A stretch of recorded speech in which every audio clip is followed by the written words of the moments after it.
Varicose veins are large, raised, swollen blood vessels that twist and turn. They usually develop in the legs and can be seen through the skin. They result from a weakening in the blood vessel wall or from faulty valves. They can show up anywhere on the body but most often appear on the legs or pelvic area. Spider veins are smaller, red, purple, and blue vessels that also twist and turn. Spider veins are easily visible through the skin, as well. They affect the capillaries, the body's smallest blood vessels.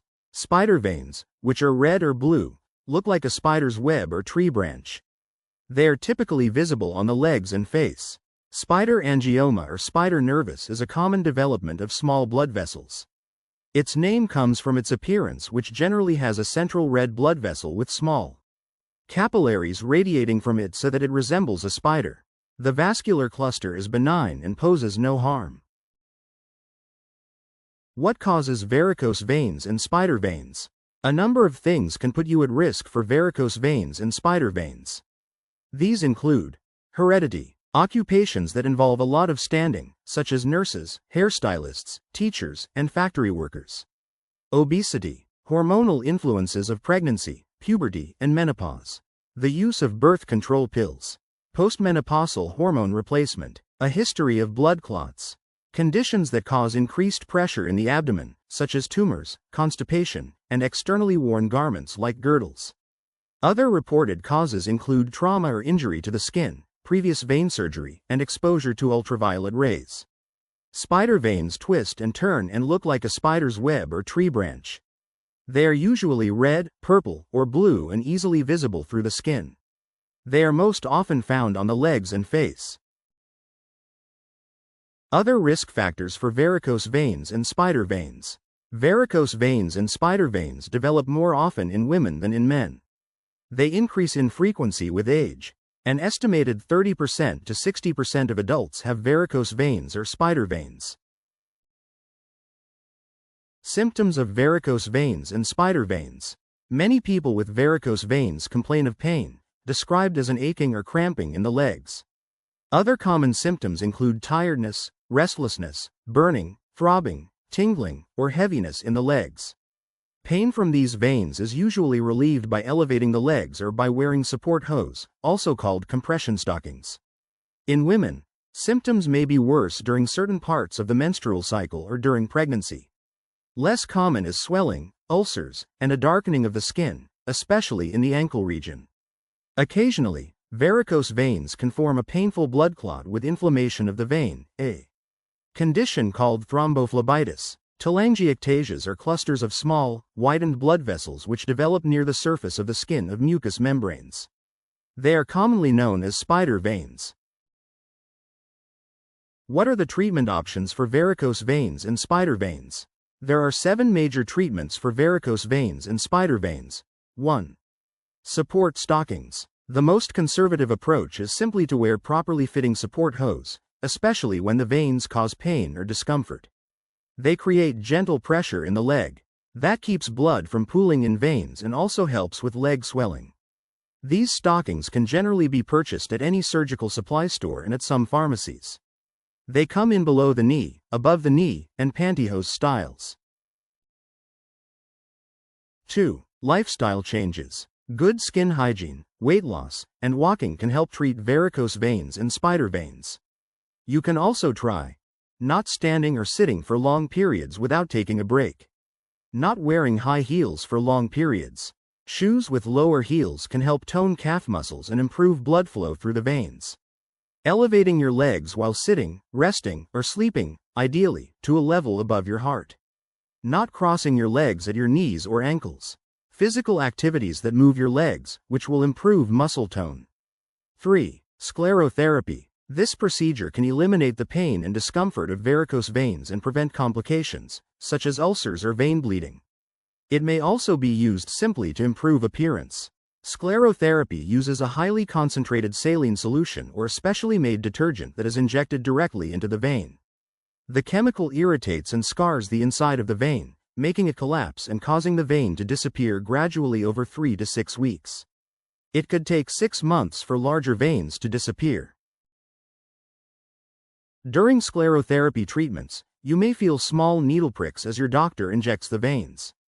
You can also experience temporary muscle cramping. Afterward, you'll need to wear medical-grade compression stockings for a few weeks. The procedure is simple, relatively inexpensive, and can be performed in an outpatient setting. 4. Endovenous laser ablation is a procedure in which a small laser fiber is inserted into the vein. Your doctor will make a tiny cut near the vein and put in a small catheter. A device at the tip of the catheter heats up the inside of the vessel. Pulses of laser light are delivered inside the vein, which causes the vein to collapse. Endovenous ablation therapy is minimally invasive and generally safe and complication-free. There are, though, risks, including infection, damage to the blood vessel, inflammation of the vein, and, rarely, heat damage to nerves, although this typically goes away in a short time. In extremely rare cases, blood clots that form in the veins can travel to the lungs. The procedure is done as an outpatient under local anesthesia. 5. Radiofrequency occlusion. A small catheter is inserted into the vein. The catheter delivers radiofrequency energy to the vein wall, causing it to heat, collapse, and seal shut. The procedure is generally done in an outpatient or office setting, sometimes under local anesthesia. 6. Surgery. Surgical techniques to treat varicose veins include ligation and stripping. Traditional vein stripping and ligation involves tying veins shut and removing them through small cuts in your skin. The surgery takes 2 to 3 hours and is usually done in an outpatient setting. Full recovery takes 1 to 2 weeks. Although vein stripping and ligation is generally safe, risks include infection at the incision site, bruising, or irritation of a nerve that runs by the veins that are stripped.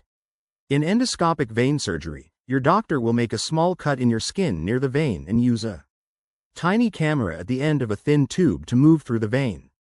Then they will use a surgical device at the camera's end to close the vein. Another procedure, ambulatory phlebectomy, allows for the removal of large surface veins through very small incisions that do not need stitches. Surgery may be performed using local, spinal, or general anesthesia. Most patients return home the same day as the procedure. First, the doctor will outline or mark the vein to be removed, then inject local anesthesia into the skin. They will make a tiny cut and use a surgical instrument or a large needle to hook the vein through the opening. Next, they will remove the vein segment by segment.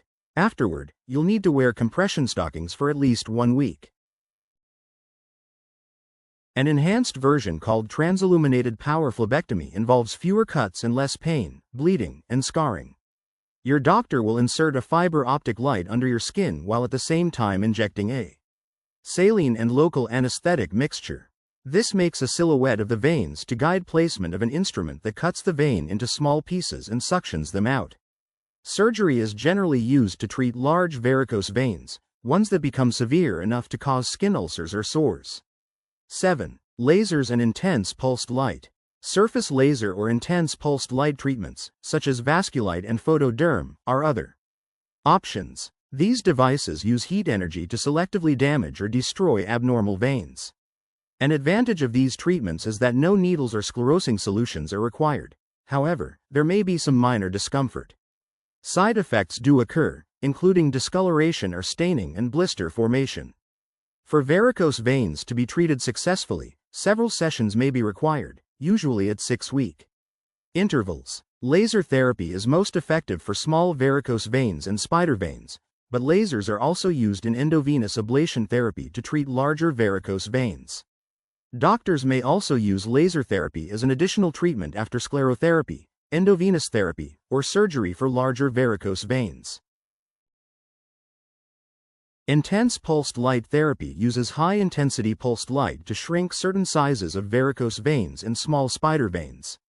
IPL differs from laser therapy, which uses a single emitted wavelength by emitting a spectrum of light. IPL may help when sclerotherapy or laser therapy don't work. Not everybody with varicose or spider veins has pain or other symptoms. They might want the veins removed, however, for cosmetic reasons. Insurance coverage for varicose vein and spider vein treatment. Many insurance companies cover the cost of treating varicose veins, but generally not spider veins. The best approach is to check with your insurance company before considering treatment options.